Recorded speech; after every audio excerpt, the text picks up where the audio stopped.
जय श्री कृष्णा। दोस्तों, जीवन में जब मृत्यु से साक्षात्कार हो, जब लगे कि साक्षात्कार सामने खड़ा है, जब संकट सिर पर हो, जब हर उम्मीद का दीपक बुझने लगे, तब एक मंत्र ऐसा है जो स्वयं कालों के काल महाकाल को प्रसन्न कर देता है। वह मंत्र इतना शक्तिशाली है जो काल को भी परास्त कर देता है। वह मंत्र जो मृत्यु को भी पीछे धकेल देता है। जी हाँ, महामृत्युंजय मंत्र।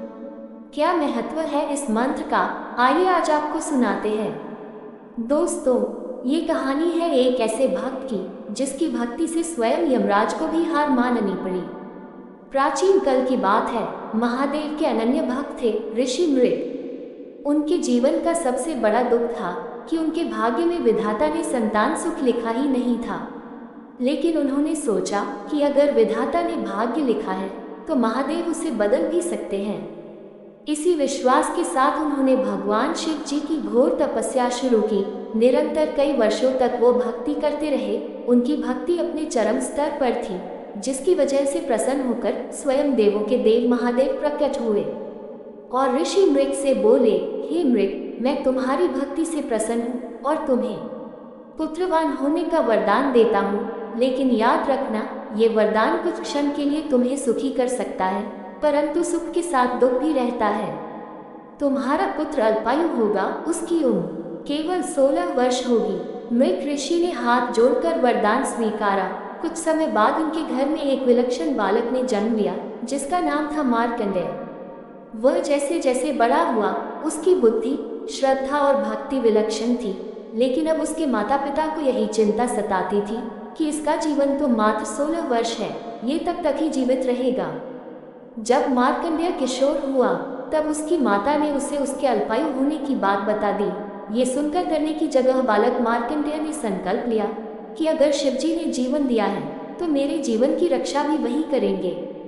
ऋषि ने उसे शिव मंत्र की दीक्षा दी और बालक मार्कंडेय ने 16वें वर्ष में प्रवेश करते ही महामृत्युंजय मंत्र की साधना शुरू कर दी। समय निरंतर चलता रहा और 16वां वर्ष पूर्ण होते ही यमदूत उसे लेने के लिए आ गए।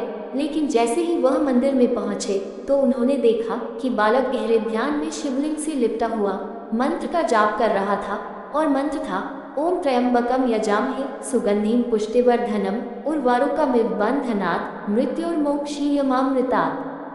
यमदूत ठिठक गए। उन्हें ऐसा प्रतीत हुआ मानो वह मार्कंडेय न होकर कोई दिव्य पुंज हो। वो डर करके लौट गए और यमराज को सूचना दी कि प्रभु, बालक तो स्वयं महाकाल की शरण में है, हम उसे छूने की हिम्मत नहीं कर सकते। यमराज को क्रोध आ गया और बोले कि अब मैं स्वयं उसे लेने के लिए जाऊंगा। यमराज अपना पाश लेकर आए और मार्कंडेय से कहने लगे कि मार्कंडेय, तुम्हारा समय समाप्त हो गया है, अब तुम्हें मेरे साथ चलना होगा।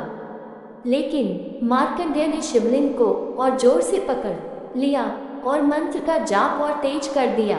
यमराज ने क्रोध में आकर के वो पाश फेंका और जैसे ही वो बालक के गले में पड़ा, एक भयंकर गर्जना से पूरा मंदिर कांप उठा। चारों दिशाओं में बिजली कड़की और अचानक शिवलिंग से एक प्रचंड प्रकाश फूटा और उस प्रकाश से स्वयं महाकाल प्रकट हो गए। महाकाल ने क्रोधित होकर के गरजते हुए कहा कि यम, तुमने मेरे भक्त को छूने की हिम्मत कैसे की। यमराज कांप गए। उन्होंने सिर झुका करके कहा कि प्रभु, मैं तो अपना कर्तव्य निभा रहा था। महाकाल ने कहा कि ये मेरा परम भक्त है, इसकी मृत्यु का समय मैंने बदल दिया है, अब से यह अमर रहेगा। यमराज ने हाथ जोड़ करके कहा कि हे प्रभु, हे परमात्मा, आपकी आज्ञा सर्वोपरि है। जो भी इस महामृत्युंजय मंत्र का जाप करेगा उसे मेरे भय से मुक्त कर दिया जाएगा। भगवान शिव जी ने आशीर्वाद देकर के कहा कि जो भी इस महामंत्र का श्रद्धा से जाप करेगा वह संकटों से मुक्त रहेगा, रोगों से बचेगा और उसकी आयु लंबी होगी। और इस तरीके से महामृत्युंजय मंत्र अमर हो गया। आज भी जब कोई इस मंत्र का जाप करता है तो वो महाकाल को प्राप्त करता है। यह मंत्र जो जीवन और मृत्यु के बीच एक दिव्य पुल की तरह कार्य करता है। अगर आपको भी किसी संकट से बचना हो या जीवन में किसी भी भय से मुक्त होना हो तो महामंत्र का जाप कीजिए, क्योंकि ये मात्र शब्द नहीं बल्कि स्वयं महादेव का वरदान है।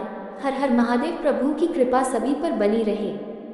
दोस्तों, यदि आप भी महादेव के भक्त हो तो वीडियो को लाइक, शेयर और कमेंट में हर हर महादेव अवश्य लिखिएगा और हमारे चैनल को सब्सक्राइब जरूर कीजिएगा। धन्यवाद। जय श्री कृष्ण। हरि हर।